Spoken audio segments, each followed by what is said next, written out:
All right, we're gonna do how my thinking leads to eating. I'm fat.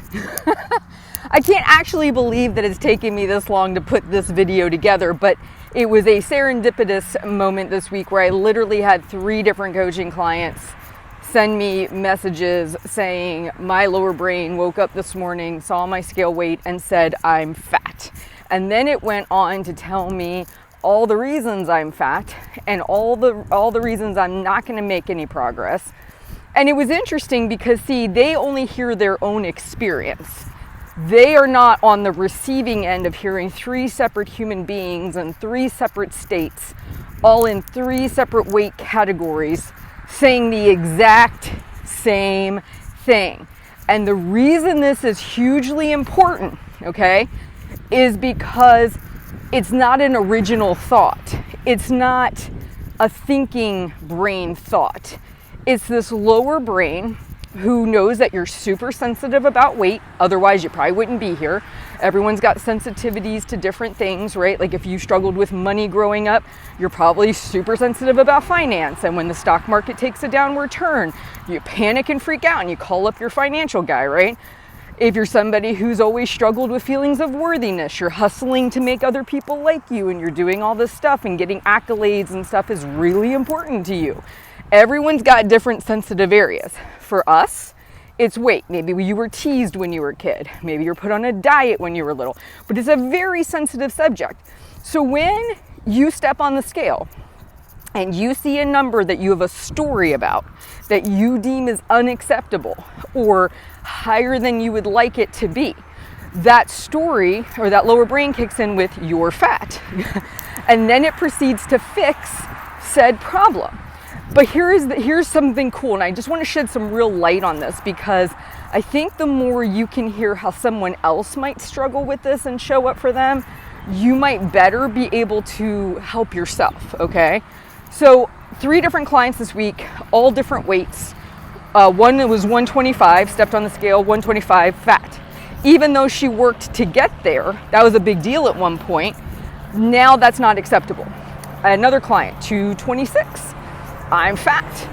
Exact same phrase. So what does that teach us? Lesson number 1. There is no acceptable weight.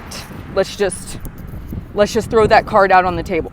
There is no acceptable weight. Whatever weight you think would be acceptable right now, when you get there, it will no longer be acceptable.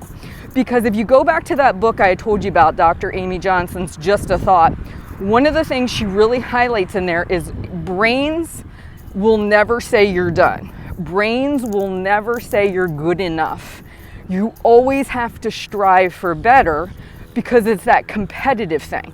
It's, well, what if someone else gets picked versus me? What if someone else gets a mate versus me? It's like that very primitive part of your brain striving to be on the top so you can be selected, so you're okay, so you're safe. And so again, this is a sensitive area for us. So weight is a focus for us. So that's one of the things our lower brain chats at us about. But here's what's interesting. The client steps on the scale 125. I'm fat. Okay. She did an awesome job. She documented all the things her lower brain was saying. She then wrote responses from her higher brain as to what was going on. Lower brain, interestingly enough, as she read this list to me, it was, you're fat, you're never going to be able to do this, you're incapable, you won't be able to do this long term. Everything was super negative. It was being super critical, and nothing that it said was helpful at all. Like, it didn't offer any suggestions.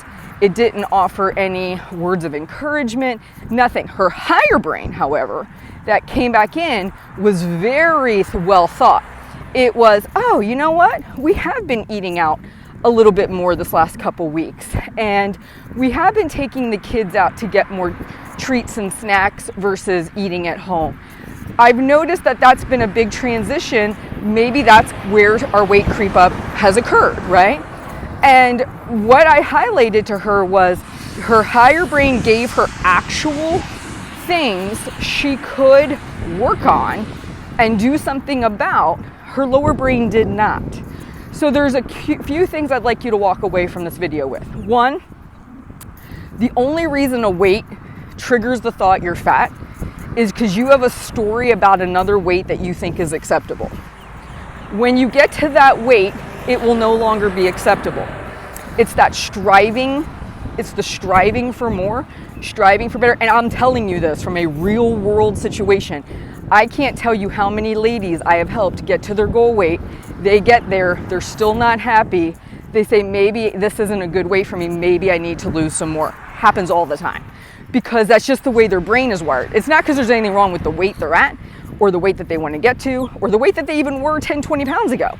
It's what the story is that their brain has made up about the weight. And this is true for all weights. I mean, it doesn't matter. You know, there's a story, there's an issue with it, and it's not okay. And there's a weight I believe will make me feel okay, but then when I get there and I don't feel okay, now I gotta pick a new weight. It's a cycle. So that's number one. No weight will be okay. Your lower brain will randomly throw out to you, you're fat. It will be the push that it thinks you need to take action because there sees this as being a problem. If you listen to the chatter, it's never going to be helpful. So take a sheet of notebook paper, write down everything the lower brain is saying to you, and then decide maybe 5, 10 minutes, an hour later to come back with your higher level thinking brain and say, okay, so my weight is X. Has it gone up? And if it has, what has happened recently that might create a difference in my habits that would have led to this? And actually ask some good probing questions to get some suggestions and thoughts. If this is the weight you've been weighing all week and it just today decided to say you're fat, realize that that's exactly what that situation is. Today you're in a low mood state, feeling a little agitated, feeling a little low, feeling a little bit whatever, and your feelings change like the weather. Weather's sometimes sunny, sometimes rainy, it is what it is. You just go, you know, that's just my lower brain chiming in. I have not magically become fat overnight. It's like, you know, for it to say that, right? And I can now say I'm dismissing all the chatter that's coming in. I'm not going to listen to it because I realize what it is. I realize how unhelpful it is. And I ultimately know that this is just a built-in response to something I'm super sensitive about because I have a story about what weights are okay and what weights aren't. And my lower brain is trying to protect me, doesn't want me to fail, doesn't want me to suffer. So it sees it as a problem and it's trying to fix said problem. But there is no problem. You weigh what you weigh. You just have a story around it. You can drop the story whenever you want. You can be like, okay, I know I always think I should weigh X, or I weighed X in the past, but maybe that's not the right weight for me, right?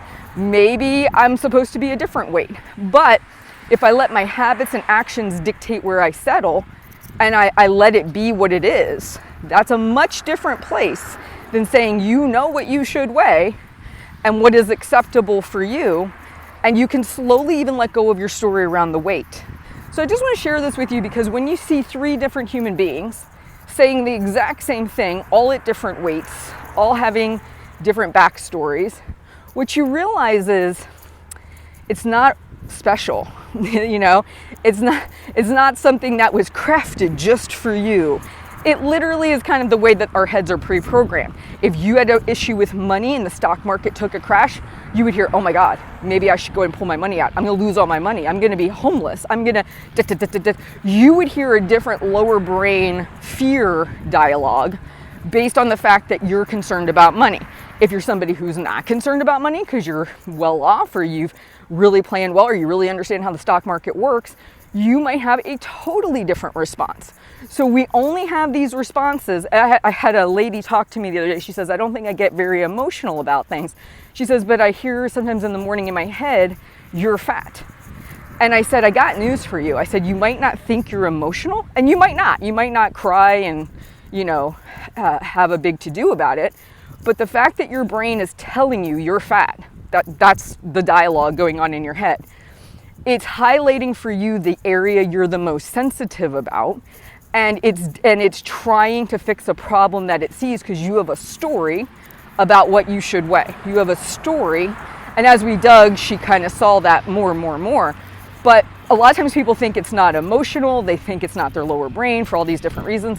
But I promise you, if this is the dialogue going on in your head, I'm fat, it's coming from somewhere.